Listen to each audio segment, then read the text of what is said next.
Pero bago tayo magpatuloy ay pakilike ang ating video.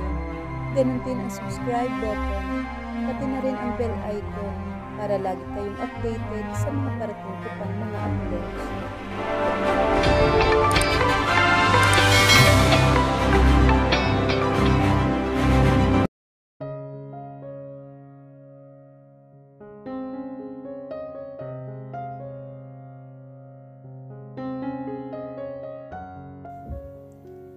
Sino ang gwapong lalaking yun, Eunice? Nakita kitang hinalikan ka niya. At huwag mong itatanggi yun. Sa nanlalaking mga matang tanong ni Lexi. Ako nga pala si Jackson, ang magiging asawa ng kaibigan mo. At ikaw si Lexi, hindi ba? Lagi kang ikinukwento sa akin ng fiancé ko. At natutuwa ako na makilala ka. Sabi ni Jackson at inilahad nito ang kamay kay Lexi na tinanggap naman ito. 2 days from now, ikakasal na kami. Hindi ba, sweetheart? Casual naman na sabi ni Jackson at ibinaba nito ang tingin sa kanya. Tango lang ang naging sagot niya. Papaanong nasundan siya kaagad nito? At papaanong nalaman nito ang pangalan ni Lexi? Nakailan lunok siya ng coffee latte niya pero hindi pa rin mabawas-bawasan ang tensyon na kanyang nararamdaman. Paano kung nakatunog ito na tatakas nga siya? Eunice, you're liar. Sabi mo sa akin wala ka pang boyfriend. And now, malaman-laman ko na ikakasal ka na. Eunice naman, akala ko ba walang lihimam tayo? Sinabi ba niya yun sa'yo? Sweetheart, bakit hindi mo sinabi sa kanya ang totoo na ako ang magiging asawa mo? Hindi naman. Magsasalita pa sana siya nang pinutol ng kaibigan ang salita niya. Tapos sasabihin mo sa akin na gusto mo magstay sa apartment ko. Gusto na niyang batukan ng kaibigan sa pambubuking nito sa kanya. Sabi ko na nga ba, may inililihim ka talaga. Nagtatampo na ako sa iyo niyan. Tumawa naman si Jackson sa inasal ng kaibigan niya. Pero alam niya na kunwari lang tawa iyon. Hindi ba niya sinabi sa iyo na ikaw ang aming maid of honor? I thought kaya siya nakipagkita sa iyo para sabihin yan. Nanlaki ang mga mata niya at tiningnan si Jackson. Ano ang pinaplano nito? Seryoso ba ito? Wala siyang sinabi sa akin. Nakalabing sabi naman ni Lexi. Hindi ko maibibigay ang invitation ngayon pero bukas ipapadala ko. Dito namin balak ikasal dahil nandito ka. Pasensya na kung naabala ka pa nitong magiging misis ko ha. Pwede ko na bang kunin ang fiancé ko dahil miss na miss ko na siya. Napanganga na lang siya sa magaling na kwento ni Jackson. Mukhang kinilig pa ang kaibigan niya. Yes, go! Hindi na ako galit sa friend ko. Total kinuha niyo naman akong maid of honor sa kasal niyo. Unti-unting tumulo ang mga luha niya sa kanyang pisngi. Si Lexi na lang ang natatanging sandalan niya ngayon. Lexi, please, don't go. Please, stay with me. For a while, I'll come with you. Natataranta na sabi niya. Tinatawag niya ang pangalan nito kapag seryoso siya at alam nito iyon. Hinawakan siya ni Jackson sa kamay at itinayo siya. Kasabay niyon ay inakbayan siya nito. Nangunot ang noo ni Lexi sa inasta niya. Eunice, hindi na maganda na sasama ka pa sa akin. And besides, kung ano man ang kwento mo sa akin kanina, wala na yun sa akin. Ang importante, nalaman ko na ikakasal ka na. And I know you are safe with him. Bakit ka ba umiiyak dyan? Para kang bata. Pagkikita pa naman tayo sa araw ng kasal mo. Natatawang sabi nito.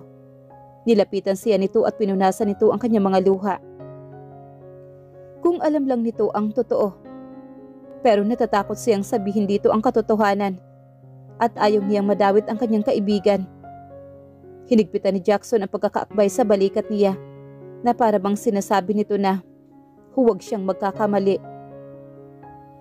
Namimiss lang kasi kita. Sabi na lang niya na para bang tumutulo pa rin ang kanyang mga luha sa kanyang pisngi. Gabi na, mabuti pa na umuwi na tayo o gusto mo ihatid kita? Tanong ni Jackson kay Lexi. No, I'm alright. Dala ko ang sasakyan ko. Sabay-sabay na lang tayong lumabas ng coffee shop. Nasisiyahan na sabi naman ni Lexi. Tumayo na ito at sinundan nila ito palabas. Pagsisisihan mo ito. Bulong na sabi ni Jackson sa punong tainga ni Eunice. Nakaramdam siya ng takot sa madalas na linya nito. Narating nila ang kinapaparadahan ng kotse ni Lexi. Bago pa man ito makasakay, niyakap muna siya nito. Eunice, masaya ako para sa'yo. Nahanap mo na talaga ang tamang lalaki na para sa'yo. Huwag ka nang umiyak dyan. Ang pangit mo, no? Natatawang sabi nito at kumalas ng yakap sa kanya. Ngumiti siya ng tipid. Salamat. Hindi ko kasi mapigilan. Masaya lang kasi ako dahil nakita ulit kita. Ganito pala ang malapit ng ikasal para kang mabibitay. Balungkot na sabi niya. Natawa naman si Lexi sa sinabi niya. Sira ka talaga. Sino pa naman ang hindi magpapabitay sa isang gwapong kagaya ng fiancé mo? Okay, I have to go. Yung invitation, hihintayin ko bukas ha. Wika nito bago pumasok sa kotse nito. Habang papalayo ang sasakyan ni Lexi, paatras naman ang paa ng dalaga. Hindi na siya nagdalawang isip. Sa pagkakataon na niya iyon, para tumakas, tumakbo siya. What the? Narinig na sabi ni Jackson. Parang may kung anong mga daga ang nagtatakbuhan sa kanyang dibdib sa sobrang kabang nararamdaman niya. Nakailang takbo lang siya nang mahagip nito ang kamay niya. Kasabay niyon ay ang pagbuhat nito sa kanya na parang sako ng bigas. Napatili naman siya.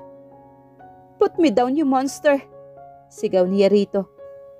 Gusto mo ba talaga akong gawing halimaw? May naipong tapang ka na ba ngayon pagkatapos mong makipagkita sa kaibigan mo? May himig na galit ang boses nito. Habang tinutungo nila ang madilim na parte ng parking lot at walang katao-tao. Pinagsusuntok niya ang likuran nito.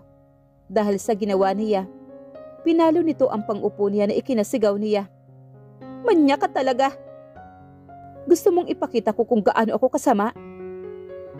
Muling sigaw na naman niya, nang bigla na lang siya nitong pabagsak na ihniga sa hood ng kotse. Naunang bumagsak ang pang-upo niya. Kumalabog pa iyon. Parang nabugbog pa yata iyon.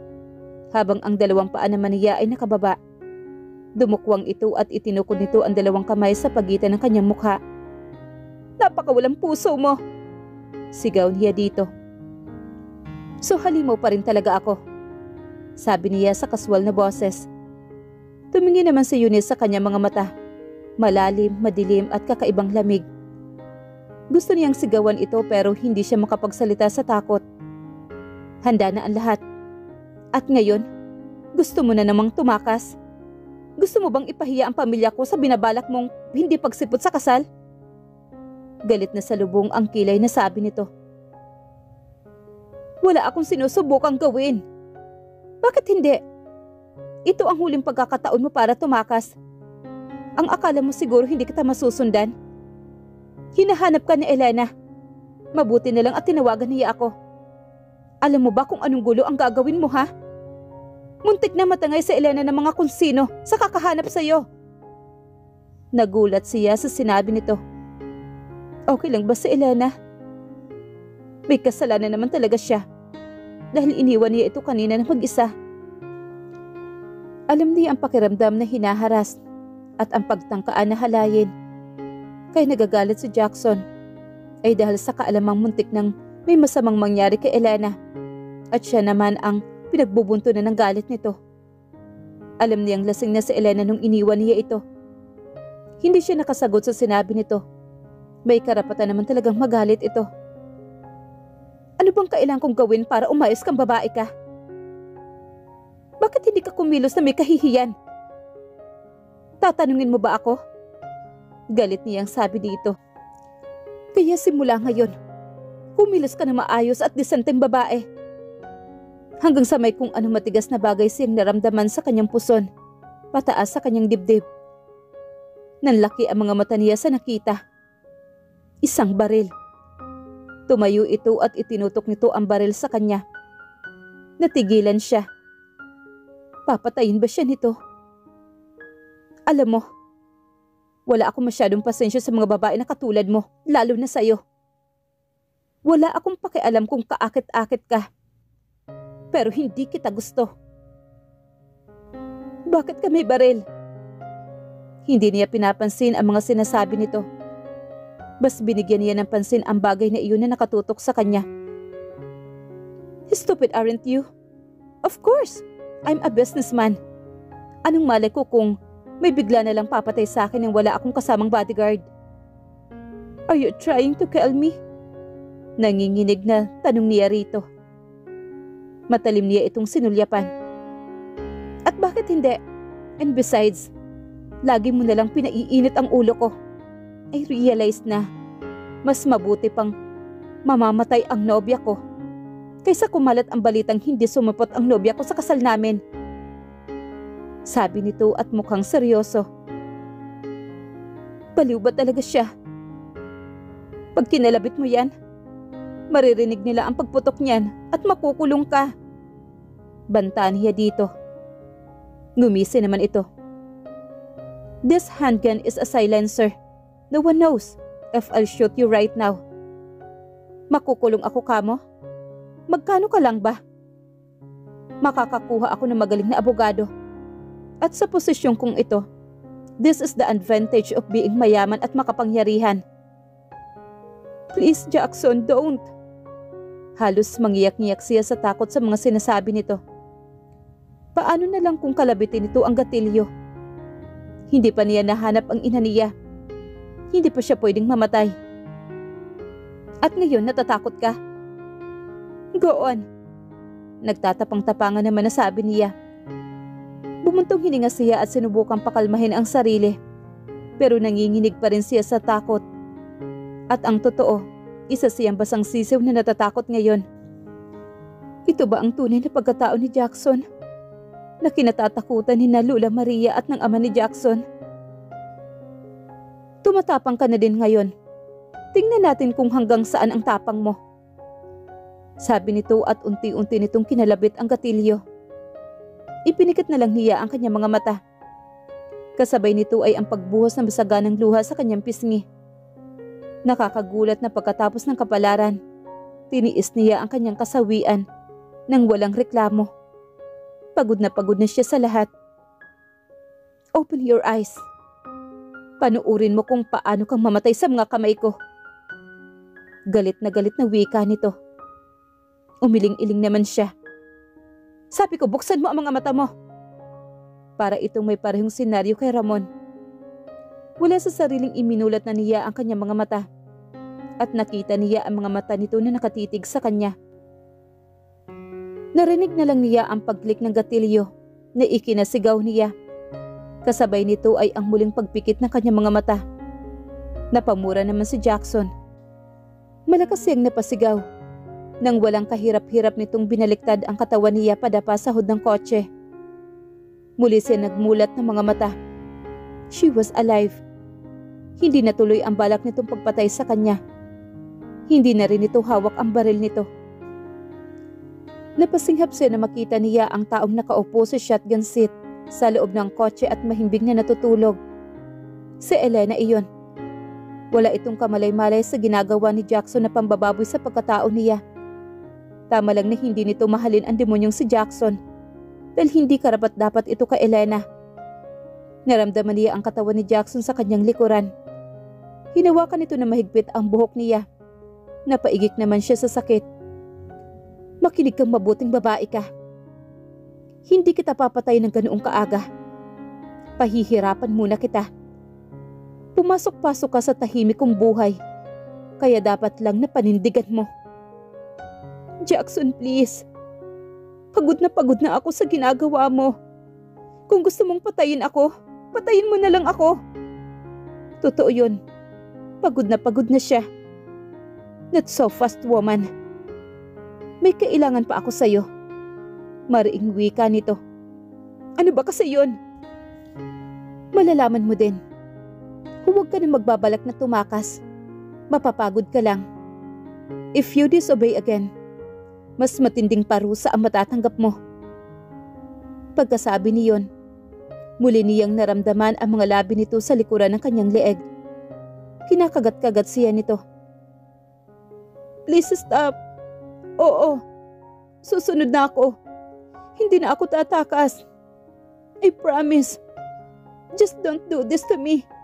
Please, I'm begging you. Pagmamakaawa niya sa kabila ng iyak niya. Hey, pwede ba? Kumuha kayo ng pribadong silid. I'm finally single. At kahit kailan, hindi ko na yan mararanasan. Sigaw ng isang lasing na babaeng Latina at kulay berde ang buhok. Napasuray-suray na nilagpasan sila nito. Naramdaman niyang humiwalay ang katawan ni Jackson sa kanya. Stop crying and get inside the car. Sigaw nito. Kaagad siyang tumalima at binuksan ang kotse nito at pumasok na sa loob. Pumwesto naman siya sa likuran. Binaybay nila ang natitirang bahagi ng daan pabalik sa kanilang villa sa isang mahabang katahimikan. Pagkatapos ng 20 minutong biyahe nila, narating din nila ang villa. Sabay na bumaba sina Jackson at Eunice ng kotse. Pero si Jackson, pumunta ito sa kabila at binuksan ito ng pintuan ng kotse at ingat na binuhat nito si Elena. Hindi na siya pinansin pa ni Jackson dahil ang focus nito ay nasa kay Elena. Natulo siya sa kinatatayuan habang ang mga matay napako sa dalawang nilalang napapasok sa loob ng kabahayan. Hindi na siya nagulat sa paraan ng pagtrato nito kay Elena. Bakit? Bakit ganun ang nararamdaman niya? Bakit parang nasasaktan siya sa ganung pagtrato nito kay Elena na hindi naman dapat? Pero bakit siya hindi maibigay sa kanya ni Jackson ang respeto na gusto niya? Ilang minuto din siya sa ganoong ayos na nakatayo lamang. Hanggang sa nagpa siyang magtungo na din sa itaas kung saan ang kwartong inilaan sa kanya. Natigil siya sa paghakbang na papansin ang kwarto ni Elena. Bahagyang nakabukas ang pintuan nito. May kung ano nagtulak sa kanya na silipin si Elena sa loob at malamang wala na si Jackson na baka nakalimutan lang nitong isara ang pintuan. Nanlaki ang mga mata niya nang makitang nandoon pa si Jackson at unti-unti nitong ibinababa ang mukha sa mukha ni Elena. Nakita niya kung paano nito hinalikan ng marahan sa noo at maingat na hinaplos ang mukha ni Elena. Hindi na kaya ni Eunice ang tagpong iyon, kung kaya't mabilis niyang tinungo ang silid at pabagsak na humiga ng kama at nagpatuloy sa pag-iyak. Diyos ko, nasasaktan na sabi niya. Lagi akong nananalangin na sana ilagay mo ako sa maayos na sitwasyon. Pero bakit hindi mo kayang ibigay sa akin ito? Pero hindi kita sinisisi. Pero sana bigyan mo ako ng sapat na lakas. Please, tulungan niyo po ako. Taimtim na dalangin niya hanggang sa nakatulugan niya ang pagdarasal. Mabilis na lumipas ang 2 araw at mangyayari na nga ang kinatatakutan ni Eunice ay ang tuluyan siyang makasal sa taong hindi niya alam kung ano talaga ang totoong pakay nito. Ano kaya ang magiging kahinatnan niya sa pangalawang bangungot na kanyang kakaharapin ngayong hindi na siya makakaatras pa sa kasal. Eunice, stop crying will you? Ikakasal ka lang naman, hindi ka naman bibitayin. Wika naman ni Lexi. Umiiyak siya dahil magsisinungaling siya sa harap ng pare at lalong-lalo na sa harap ng Diyos. Nasa loob sila ng dressing room at ang mga bridesmaids niya na sina Tasha, Chloe, Britney at Elena ay nakaayos na din. Natatakot ka ba sa honeymoon nyo?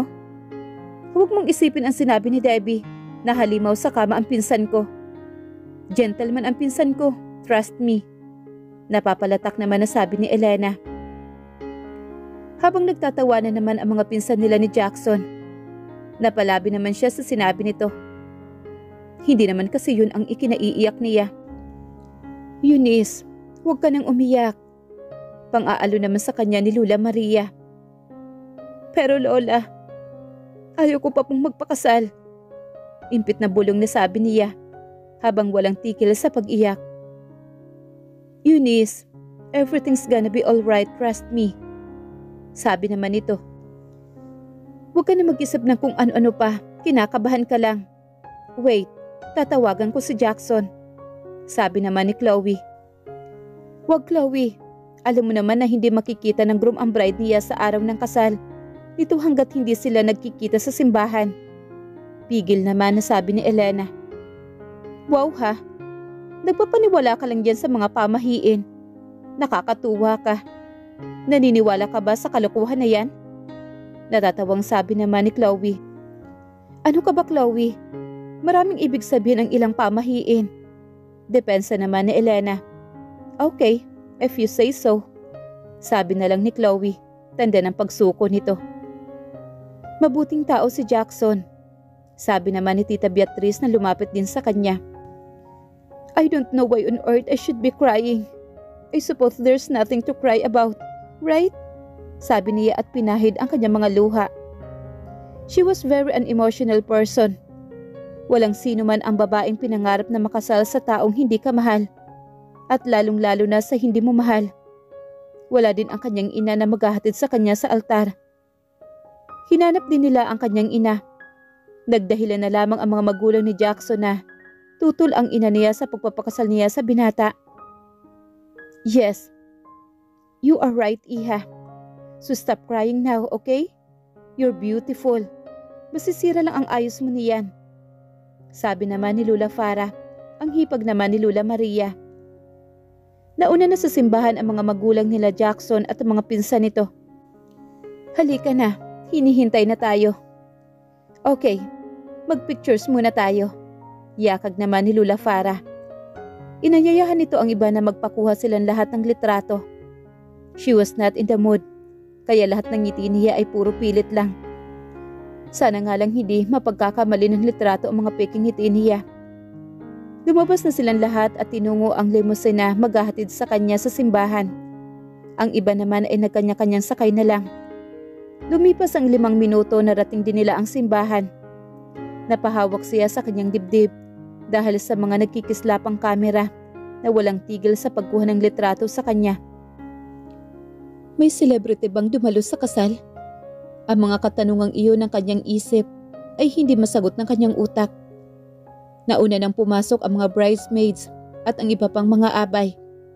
Pagkatapos ng mahabang sandali, sininyasan na siya ng wedding coordinator na susunod na siya. Maingat na bumaba siya ng kotse at inilalayan siya ng 2 babaeng personnel sa villa. Nagsimula siya maglakad papasok ng simbahan. Narinig niya ang pagtugtog ng organ. Hindi lang pala sa labas ang maraming tao pati na din sa loob. Napako ang lahat ng tingin sa kanya nang unti-unti siya maglakad sa aisles. She was holding a bouquet of flowers. Napipilitan ang mga ngiti niya. Pero bakit ang daming tao? Para siyang isang modelo na naglalakad sa harap ng maraming tao. Gusto niyang tumakbo palabas na makita niya si Jackson. Kasama nito ang mga magulang nito sa tabi. Namangha siya sa angking kakisigan nito at ang gwapong mukha nito. Nakasuot ito ng tuxedo. Nakatitig ito sa kanya na para bang siya lang ang tao sa loob ng simbahan. Hindi ito nakangiti pero nakikita niya ang paghanga sa mga mata nito. Naniniwala siya na sinasabi ng ilang sa simbahan na ang kasal ay isang sakramento.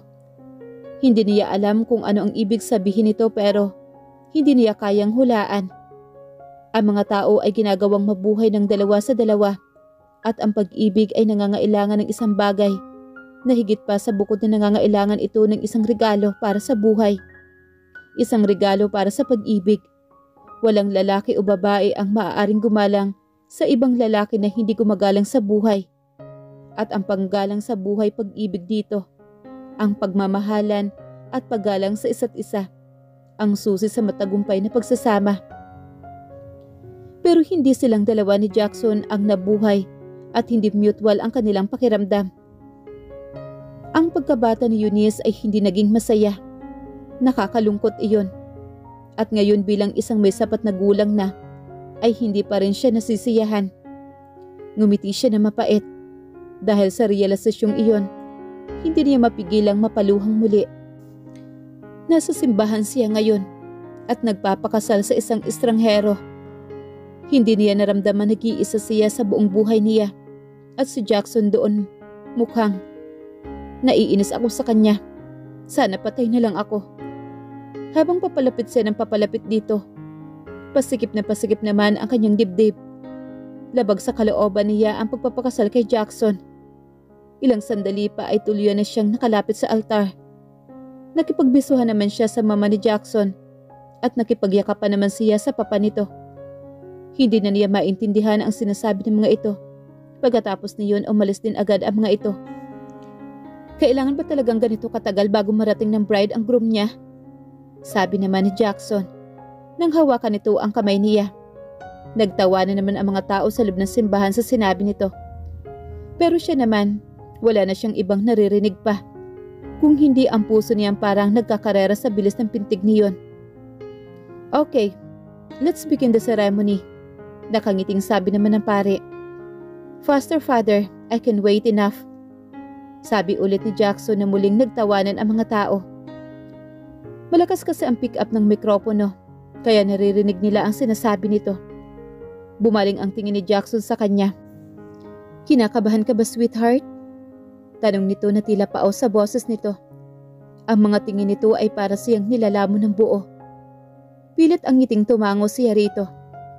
Lumapit ang mukha nito sa punong tainga niya at binulungan siya nito. You are so beautiful on that wedding dress. At tingnan natin kung kaya kong pigilan ang sarili ko mamaya. Nanlaki ang mga mata niya sa sinabi nito. Anong ibig ipakahulugan nito? Don't you dare kissing her. The ceremony is not yet started. Babala ng pare na muling ikinatawa ng mga tao sa loob. Sure, Father, don't worry. Nakangiting sabi naman ito na humiwalay na ito sa kanya. Okay, simula ng pare. Madami pang sermon ang sinabi nito hanggang sa narating na nito ang pinakadulo ng seremonya. To you, Jackson, take this woman, Eunice, to be your wedded wife to have. Perfectly. Lovely wedding. Loveliest wedding I ever saw it. I do love a good wedding. Hindi ba? Napakagandang bride, hindi ba? Si Lola Farah ay nakaupo sa huling hanay ng kongregasyon at nagsasalita sa matinis na boses. Yang bunganga mong gurang ka, manahimik ka nga. Pagalit naman na sabi ni Lola Maria. Darinig niyang tumawa ang mga pinsan ni Jackson. I do, sabi naman ni Jackson at isinuot nito ang singsing sa kanya. Pagkatapos niyon ay tinitigan siya na para bang totoong-totoo na mahal siya nito. Do you, Eunice, take this man Jackson to be your wedded husband? At muling naagaw ni Lola Farah ang sasabihin nito. I don't know when I've seen such a lovely wedding, but I always cry. Don't know why it is, but I always cry. Just like to see young people happy, don't you? Oh, I think it's lovely. Gamit ang kamay ni Lola Maria, isinara nito ang bibig ni Lola Farah para matigil na ito sa kakadakdak. Tiningnan niya ang lahat ng mga tao sa kanyang paligid. Sa kanilang mga foreigner at ang ilan ay kapwa niya mga lahing Filipino. Alam na mga ito na may kasalang magaganap at kung ngayon pa siya aatras, marami sa kanila ang madidismaya at magtataka. Tama si Jackson. Mapapahiya ang pamilya nito. Nakatingin siya ng diretso sa mga mata ni Jackson nang walang pag-alinlangan. Yes, I do. Nanginginig ang kamay na kinuha niya ang singsing at isinuot niya iyon kay Jackson. You may now kiss the bride, sabi naman ng pare. Tinanggal ni Jackson ang suot niyang belo. Malamlam ang mga mata nitong tumitig sa kanya. Ibinaba nito ang mukha sa kanya at mariin siyang hinalikan sa mga labi niya. Bagamat saglit lang ang halik na iyon, pero nakaramdam siya ng kapanatagan sa halik na iyon. Tila biglang nawala ang lahat ng pangamba niya. I am now pronounce you, husband and wife. Narinig niya ang mga masigabong palakpakan sa loob ng simbahan. Tumayo na ang mga tao sa loob ng simbahan at nagkanyang-kanyang punta sa kung saan. Marami ang nakipagkamay sa kanila at nag-congratulate, habang si Jackson naman ay abala din sa mga iba pang mga bisita. Eunice, ihagis mo na ang bulaklak! Sigaw naman ni Lexi. Ninginitian naman niya ito. Okay, sabi niya. Maya't maya nagkumpulan na ang mga kababaihan at tumalikod na siya. Nagbilang na muna siya ng 3. 1, 2, 3. Kasabay niyon ay ang paghagis niya ng bulaklak. Humarap ulit siya sa mga ito. Nanlaki ang mga mata niya nang si Lola Farah ang nakasalo ng bulaklak. Lola Farah? Gimbal na bulalas nila. Lola, ikaw nagurang ka. Nakapila ka pa? Nananadya ka ba? Pati laro ng mga bata nakikisali ka. Gusto mo ulit yatang makasal? May asim ka pa ba? Inis naman na wika ni Lola Maria. Aba, ay malay ko ba kung sa akin mapupunta ang flowers? Isa lang ang ibig sabihin niyan. Malapit ka ng matigok. Sabi naman ulit ni Lola Maria.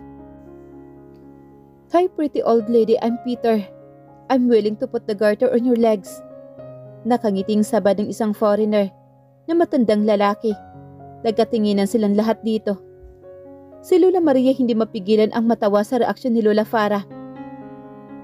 Oh my gosh! Oh, for my dead body! Pagkasabi niyon, inihagis na nito ang bulaklak. At lahat ay napuno ng tawanan ang simbahan. Pagkatapos ng kasal, dumiretso na sila sa reception. Walang imik na sumakay siya sa magarang kotse ni Jackson. Maging siya wala din siyang masabi. Dalawa lang sila sa loob ng sasakyan at si Jackson ang nagmamaneho nito. Nakasunod naman sa kanila ang iba. Nakalula ang mga yaman ng kanyang asawa. Asawa? Nakakatawang isipin na asawa na nga pala niya si Jackson. Pero sa papel lang. Ano nga ba ang magiging papel niya sa buhay nito? I'm just your employer now. Nothing else.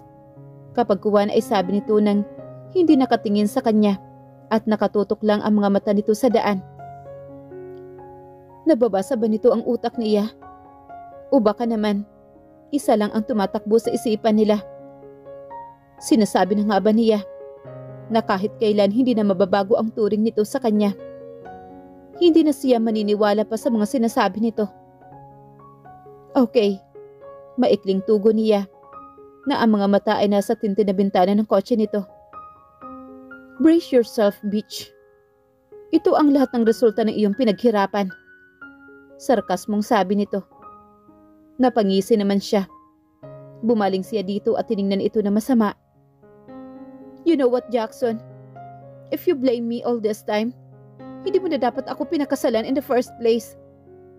Sinabi ko na sa iyong wala akong kasalanan, that I was a victim. Galit na sabi niya dito. Wala akong panahon sa mga hinaing mo. Ginawa ko lang ang nais mo. Napanganga na lang siya sa mga sinasabi nito, na ipinipilit nitong kasalanan niya ang lahat, kung bakit nauwi sa kasalan ang lahat, na ginusto niya ang mga nangyayari. Alam mo, hindi patas ang panghuhusga mo. Hindi mo ba naiisip na baka nagsasabi ako ng totoo, hindi ba? There's no point. Nabaguhin pa ang isip ko. Pag-usapan natin mamaya at titingnan ko kung ano magagawa mo. Sabi nito nang hindi pa rin tumitingin sa kanya. Hindi na lang siya umimik at muling nakafocus ang tingin nito sa daan. Nang marating nila ang reception, mabilis siyang umibis ng sasakyan nang hindi iniisip ang haba ng suot niyang wedding gown. Dahil sa ginawa niya, naapakan niya ang laylayan niyo ng suot niyang high heel sandals. Kasabay niyon ay ang pagbagsak niya sa lupa. Madami ang nakakita sa eksenang iyon. Ramdam niya ang kahihiyan. Kaunti na lamang at anumang oras maiiyak na siya.